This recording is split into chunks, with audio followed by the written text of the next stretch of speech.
किताब उसका दूसरा बाब मूसा की पैदाइश। और लावी के घराने के एक शख्स ने जाकर लावी की नस्ल की एक औरत से ब्याह किया। वो औरत हामला हुई और उसके बेटा हुआ, और उसने ये देखकर कि बच्चा खूबसूरत है 3 महीने तक उसे छुपा कर रखा। और जब उसे और ज्यादा छुपा ना सकी तो उसने सरकंडों का एक टोकरा लिया और उस पर चिकनी मिट्टी और राल लगाकर लड़के को उसमें रखा और उसे दरिया के किनारे में झाओ में छोड़ आई। और उसकी बहन दूर खड़ी रही ताकि देखे कि उसके साथ क्या होता है। और फ़िरौन की बेटी दरिया पर गुस्ल करने आई और उसकी सहेलियां दरिया के किनारे किनारे टहलने लगीं। तब उसने झाओ में वो टोकरा देखकर अपनी सहेली को भेजा कि उसे उठा लाए। जब उसने उसे खोला तो लड़के को देखा और वो बच्चा रो रहा था। उसे उस पर रहम आया और कहने लगी, ये किसी इब्रानी का बच्चा है। तब उसकी बहन ने फ़िरौन की बेटी से कहा, क्या मैं जाकर इब्रानी औरतों में से एक दाई तेरे पास बुला लाऊं जो तेरे लिए इस बच्चे को दूध पिलाया करे? फ़िरौन की बेटी ने उसे कहा, जा। वो लड़की जाकर उसे बच्चे की माँ को बुला लाई। फ़िरौन की बेटी ने उसे कहा, तू इस बच्चे को लेकर जा, मेरे लिए दूध पिला, मैं तुझे तेरी उजरत दिया करूंगी। वो औरत उस बच्चे को ले जाकर दूध पिलाने लगी। जब बच्चा कुछ बड़ा हुआ तो वो उसे फ़िरौन की बेटी के पास ले गई और वो उसका बेटा ठहरा। और उसने उसका नाम मूसा ये कहकर रखा कि मैंने उसे पानी से निकाला। इतने में जब मूसा बड़ा हुआ तो बाहर अपने भाइयों के पास गया और उनकी मुशक्कतों पर उसकी नज़र पड़ी। और उसने देखा कि एक मिस्री उसके एक इब्रानी भाई को मार रहा है।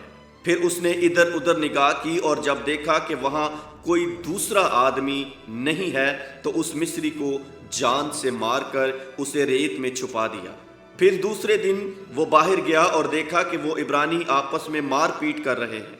तब उसने उसे जिसका कसूर था कहा कि तू अपने साथी को क्यों मारता है?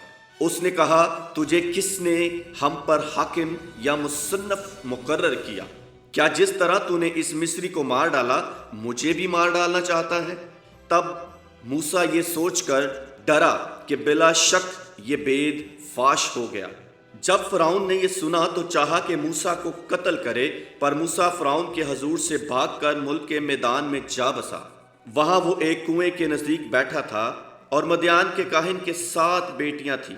वो आईं और पानी भर कर घड़ों में डालने लगीं ताकि अपने बाप की भेड़ बकरियों को पिलाएं। और गडरिये आकर उनको भगाने लगे, लेकिन मूसा खड़ा हो गया और उसने उनकी मदद की और उनकी भेड़ बकरियों को पानी पिलाया। और जब वो अपने बाप रावेल के पास लौटी तो उसने पूछा कि आज तुम इस कदर जल्द कैसे आ गईं? उन्होंने कहा, एक मिस्री ने हमको गडरियों के हाथ से बचाया और हमारे बदले पानी भर भर कर भेड़ बकरियों को पिलाया। उसने अपनी बेटियों से कहा कि वो आदमी कहाँ है? तुम उसे क्यों छोड़ आई? उसे बुला लाओ कि रोटी खाए। और मूसा उस शख्स के साथ रहने को राजी हो गया।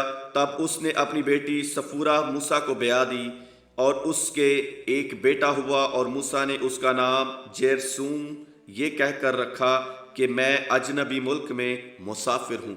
और एक मुद्दत के बाद यूं हुआ कि मिस्र का बादशाह मर गया और बनी इसराइल अपनी गुलामी के सबब से आह भरने लगे और रोए, और उनका रोना जो उनकी गुलामी के बायस था खुदा तक पहुंचा। और खुदा ने उनका कुराना सुना और खुदा ने अपने अहद को जो इब्राहिम और इसहाक और याकूब के साथ था याद किया। और खुदा ने बनी इसराइल पर नजर की और उनके हाल को मालूम किया।